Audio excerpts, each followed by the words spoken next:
네, 코스피 상승불 들어와 있습니다. 2,704포인트 계속 이렇게 왔다 갔다 하는 흐름 지수 모습 보여주고 있고요. 그러면 지니스 오프닝 픽 이어가 보도록 하겠습니다. 유한타증권의 박진희 부장입니다. 안녕하세요. 네, 안녕하세요. 네, 오늘 시장 상황 어떻게 보고 계세요? 네, 시장 상당히 좀 변동성 크네요. 아침에 급락 출발한 이후에 빠르게 선물이 개파락을 다 메꾸면서 반등해준 모습 보실 수가 있겠습니다. 장 초반에 개인 매수세는 초반보다는 지금 조금 줄어든 모습인데요. 장 초반에 매도하던 외국인들이 코스피 쪽으로 매수 전환된 모습이 눈에 띄고 있습니다. 투신권도 매수에 동참하고 있는 모습 보실 수가 있겠고요.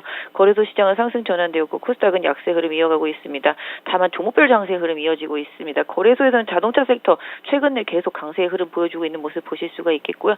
LG전자도 실적 발표 이후에 강세 보여주고 있는 모습 보실 수가 있겠습니다. 초반에 조금 조정이 있었던 섹터주들도 상승적으로 전환되는 종목들이 좀 많이 나오고 있습니다.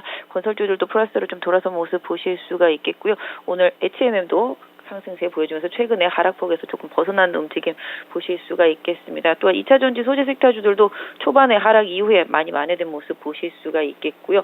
지금 좀 가장 약하다라면은 이제 미국 시장 흐름 따라서 카카오라든지 네이버 같은 이런 빅테크 기업들이 조금 약한 흐름 보실 수가 있겠습니다. 바이오 섹터주들도 대형주 중심으로 해서 좀 약한 흐름 나타나는 모습 보실 수가 있겠습니다. 시장의 전체적으로 놓고 본다면 개별 종목 장세라고 보는 게 맞겠습니다. 대형주도 정말 개별 종목처럼 움직이고요. 개별주는 더 개별 종목처럼 움직이고 종목별로 좀 이슈가 있는 종목들의 흐름이 좀 큽니다. 반도체 섹터주들도 지금 움직임이 좋습니다. 하나머티리얼즈, 해성 GS 같은 종목들과 어부부 반도체가 약간 자량용 쪽에 연결되어 있는 종목들이라든지 그다음에 증설 발표한 기업들 위주로 해서 반도체 쪽도 강세를 보여주는 모습이고요. 로봇 섹터주들도 상당히 좀 강한 흐름 보실 수가 있겠습니다. 또 소비재들, 필수 소비재들이라든지 면세점, 항공과 관련되어 있는 그런 리오프닝 섹터주들도 기술적으로 조금 등락을 좀 엇갈리는 모습이 좀 종목별로 좀 나타나고 있습니다. 그래서 어느 한쪽에 편중되지는 않았습니다만은 제가 딱 봤을 때는 지금 IT 섹터주들 부품 소재단에서 좀 흐름이 조금 괜찮아지고 있는 모습이고요. 그다음에 엔터 섹터주들도 조정받고 일부 조금 반등하는 모습 좀 나타나고 있고 자동차 섹터주들이 최근에 좀 선전하는 흐름이 좀 나타나면서 실적 발표와 관련되어 있는 일부 중소형단에 있는 종목들이 리포트 나오면서 좀 강세 흐름을 보이고 화학 소재 기업들이 지난주부터 강세 보여주고 있습니다. 그날도 좀 짚어드렸는데요. 코스모 화학이라든지 그 외에 다른 소재주들 좀 강세 보여주면서 시장이 확실히 개별 종목 장세 흐름 보여주고 있습니다. 네, 그러면은 오늘 첫 번째 키워드 보겠습니다. 개별 종목 장세다 강조를 해주셨는데요. 주목받는 종목이 엔터게임, 음식료 이런 방어적인 성격의 종목군들이 강한 움직임을 나타내고 있습니다. 이 중에서 어디에 집중해 볼까요? 네, 이번 주 경제지표 발표 맞습니다. 중국도 생산자 물가지수, 소비자 물가지수 발표 있고요. 미국도 마찬가지입니다. 그러다 보니까 이 지표들에 따라서 다시 또 연준의 행보의 방향성이 또 결정될 것으로 보여집니다. 방향성은 이미 정해졌죠. 속도감이겠습니다. 그래서 중국도 지금 봉쇄 상태고요. 미국도 요번에 나오는 CPI라든지 이런 부분들 살펴볼 필요가 있겠는데요. 일단 그러다 보니까 시장에서는 그나마 방어적이면서 필수 소비재이면서 금리 인상의 효과에서 그냥 어느 정도 좀 떨어져 있으면서 리오프닝 효과를 볼 수 있는 섹터 쪽들로 많이 이동해 있습니다. 계속 지난번에 좀 말씀드렸던 대로 음식료 섹터주들 흐름 좋습니다. 지금도 음식료 섹터주들 강하고요. 지난번에 제일제당도 말씀드렸는데 최근에 상승세 강하게 이어지고 있습니다. 오늘 하이트줄라든지 롯데칠성 같은 경우도 거리두기 완화에 대한 기대감으로 다시 반등하는 모습 보실 수가 있겠고요. 화장품이라든지 건강식품 섹터주들도 흐름이 좋은 모습 보실 수가 있겠습니다. 또한 엔터, 하이브를 중심으로 한 엔터주들, 제이콘텐트리도 오늘 마찬가지가 되겠고 CGV도 마찬가지 영화관이죠. 영화관 섹터주들도 좀 강세를 보이면서 소비 쪽에 관련되어 있는 종목들 상당히 좀 강한 모습 보실 수가 있겠고요. 최근에 필수 소비재와 관련된 종목들도 강합니다. 오늘 신세계라든지 백화점, 마트 등도 회복세 계속 이어가는 모습 보실 수가 있겠고 화장품주들도 오늘 아모레퍼시픽, LG생활건강 중심으로 해서 반등하고 있습니다. 전체적으로 금리의 영향 덜 받으면서 소비, 그다음에 리오프닝 이런 쪽에 좀 집중이 되어 있는 필수 소비재 섹터주들과 경기 방어적인 엔터주들 또 그다음에 게임주들 이런 쪽에서 시장이 좀 강하게 움직이고 있다라는 점 계속 좀 염두에 두시면서 시장 종목 대응하셨으면 좋겠습니다. 네, 다음은 두 번째 키워드 보겠습니다. 쌍용차 인수 과연 어디 쪽에서 해갈까요? 지난주 후반에 KG그룹까지 합류를 하면서 더욱더 인수전은 뜨거워졌습니다. 쌍용차 관련해서 지금 쌍방울하고 KG그룹주들은 강한 움직임을 나타내고 있는 상황인데요. 또 이러다가 급락하기도 하고 변동성이 워낙에 큽니다. 어떻게 대응을 해야 될까요? 네, 뉴스 한 번만 나와도 변동성이 큽니다. 지난주에 KG그룹 급등했다가 다시 또 쌍용차 쪽이 준비가 되어 있다. 그러니까 또 다시 급락했다가 다시 또 이제 도는 KG 쪽이 더 많다. 뭐 이러면서 또 뉴스가 나오니까 또 반등을 하고 있습니다. 뭐 거의 2파전이라고 보시면 좋을 것 같은데요. 쌍용차한테는 시간이 많이 남아있지 않습니다. 올해 연말 전까지 해결을 해야 됩니다. 그러다 보니까 10월인가요? 그때까지 좀 해결을 해야 되기 때문에 회상 계획안 관련해서 놓고 본다라면 시간이 많지 않다라는 점. 쌍방울도 뭐 각종 루머들이 많지만 그런 루머에 뭐 속지 말라 이런 식으로 또 계속 뉴스도 나오면서 본인들도 이제 돈이 준비됐다라는 식으로 얘기를 하고 있고요. 뭐 자금 여력에 있어서는 KG가 좀 앞선다라는 평가를 받고 있습니다. 그러다 보니까 급등 이후에도 급락했었던 KG 케미칼 오늘 급등세 보여주고 있는 모습이고요. KG 스틸도 반등세 보여주고 있는 모습. KG 이니시스도 마찬가지. 그래서 KG 그룹과 쌍방울 그룹이 2파전입니다만 주가 흐름에 있어서는 KG 그룹 쪽으로 주가 흐름은 좀 많이 쏠려 있다라는 점. 다만 개인 투자자분들이 조금 대응하시기에는 어렵다라는 점. 지난번에도 좀 말씀을 드렸던 대로 좀 이런 트레이딩 대응이 좀 가능하신 분들 위주로만 좀 보시는 게 좋을 것 같고요.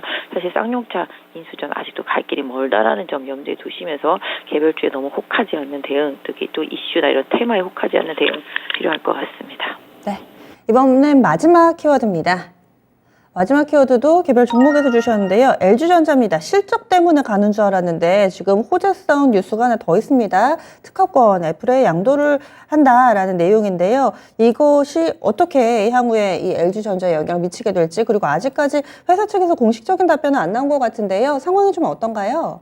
네, 뭐 기사가 나온 것 같습니다. 기사에서는 이제 지난 LG전자 특허권 그 실적 발표에 있었습니다. 그 부분이 이제 일부 그 안에 들어있는 일부분이 이제 애플한테 일정 뭐 양도한 부분이 있을 것이다라는 기사였었고요. 실질적으로 이제 실적 발표 나오게 된다라면은 뭐 지난주에는 잠정치가 나왔습니다만은 실질적으로 나오게 된다라면 그 안에 기타로 뭐 잡혀 있을 것이다라고 이제 기사는 말을 하고 있습니다. 그러다 보니 이제 LG전자가 결국은 이제 애플카와 이제 협업하는 게 아니겠느냐라는 얘기가 좀 나오고 있는 상황이고요. 주가도 상승을 보였습니다. 그때 실적에서 특허권이 한 8천억 정도로 잡혀 있었는데요. 그 중에 어느 정도일지는 좀 봐야 되겠습니다만은 실질적으로 LG전자가 이제 전장 부분 쪽들도 이제 실적이 돌아가고 있었기 때문에 이런 부분들이 좀 강하게 시장에서 좀 반응을 받고 있고요. 외국인도 이틀 연속 강하게 사주고 있는 모습, 연금도 금요일 한 40만 주 정도 매수를 한 것으로 보여지고 있습니다. 그래서 결국은 좀 실적 발표하고 난 다음에 뭔가 좀 기대감이 있는, 지난번에도 제가 이제 자동차와 LG전자 이제 전장 쪽들 계속 말씀드립니다만은 자동차가 결국 가기 시작하면 전장 쪽도 좀 풀리기 때문에 LG전자에 대한 시장 평가도 좀 많이 달라질 거라고 보고 있는데요. 일단 LG전자에 대한 시계장 수급 뭐 이런 부분들도 많이 좋아졌고 애플카 이슈가 아직까지 명확하게 밝혀지진 않았습니다만은 기사에서 그렇게 좀 언급한 만큼 아주 없는 얘기는 아니지 않을까 싶습니다. LG전자도 일정 부분 제자리를 찾아가기 위한 노력이 나타날 것으로 보여지고 있는데요. 그렇다 보면 이제 LG전자 전장 쪽과 관련되어 있는 코스닥에 관련되어 있는 반도체 업체라든지 부품 업체들, 뭐 디스플레이 업체들 이런 부분들까지도 같이 연동할 수 있기 때문에 해당 섹터 내에 있는 종목들 좀 잘 챙겨서 보셔야 될 것 같고요. LG전자의 주가 흐름도 지금은 보유하신 분들 한 12만 원 정도 지지선으로 해서 좀 꾸준히 좀 들고 가시는 전략으로 좀 보실 수 있지 않을까 싶습니다. 네, 이렇게 세 개 키워드 다 봤습니다. 그러면 오늘의 오프닝 픽 알려주시죠. 네, 뭐 어느 섹터 쪽으로 쏠림이 없습니다. 제가 장중 초반에도 이제 어느 섹터가 좀 강한가 이렇게 보려고 아무리 찾아봐도 하나의 섹터가 쏠림이 없습니다. 뭐 그동안 조정받았던 로봇도 올라왔고, 또 먼저 잘 가다가 조정받았던 다시 뭐 엔터나 방어주나 게임주들도 또 올라오고 있고요. 또 조정받았던 또 리오프닝도 올라오고 있고, 이런 식으로 계속 시장이 좀 순환매가 돌고 있습니다. 다만 확실한 것은 최근에 좀 실적 발표 시즌으로 접어들었기 때문에 실적에 있어서 확실한 종목들 쪽으로만 쏠리고 있다라는 점, 또 뭔가 좀 시설 투자를 하면서 뭔가 실적에 대한 기대치가 있는 쪽 섹터 쪽들로 돈들이 몰리고 있다라는 점, 이런 부분들 좀 보실 수가 있겠습니다. 오늘 장 초반에 이스페타시스 강한 거나 하나모티올즈 이런 부분 강한 부분도 다 시설 투자랑 관련되어 있고요. 최근에 에코프로비엠 유상증자에도 다 마찬가지 그런 이슈가 녹아 있다라고 보시면 좋겠습니다. 그래서 결론적으로 지금 실적도 좋고 다음 실적까지 기대할 수 있는 중소형단에서의 종목군들의 흐름이 좀 활발하고요. 다만 이번 주는 좀 미국 미국발, 중국발 좀 지켜봐야 될 게 많기 때문에 뭐 시장의 변동성을 좀 최대한 활용을 하시되 시장이 좀 변동성을 잘 활용하시는 전략 속에서도 좀 저가권에 있는 좋은 종목들을 좀 접근하시는 전략, 또 그 변동성을 매도의 기회보다는 오히려 조금 조정받는 폭이 있는 종목들은 매수의 기회로 조금 활용하시는 전략이 좀 필요할 것 같고요. 섹터 하나에 좀 연연하기보다는 종목별로 조금 대응을 하시는 전략이 이번 주는 좀 필요하지 않나 싶고요. 리오프닝, 그다음에 필수 소비재 이런 쪽들 중심으로 하고 낙폭이 컸었던 중형급들 IT라든지 코스닥에 있는 IT 반도체 소부장들까지도 한번 두루두루 좀 이번 주는 좀 살펴보시는 전략이 필요할 것 같습니다. 네, 알겠습니다. 자세한 말씀 고맙습니다. 네, 감사합니다. 네, 지금까지 유한타증권 박진우 부장이었습니다.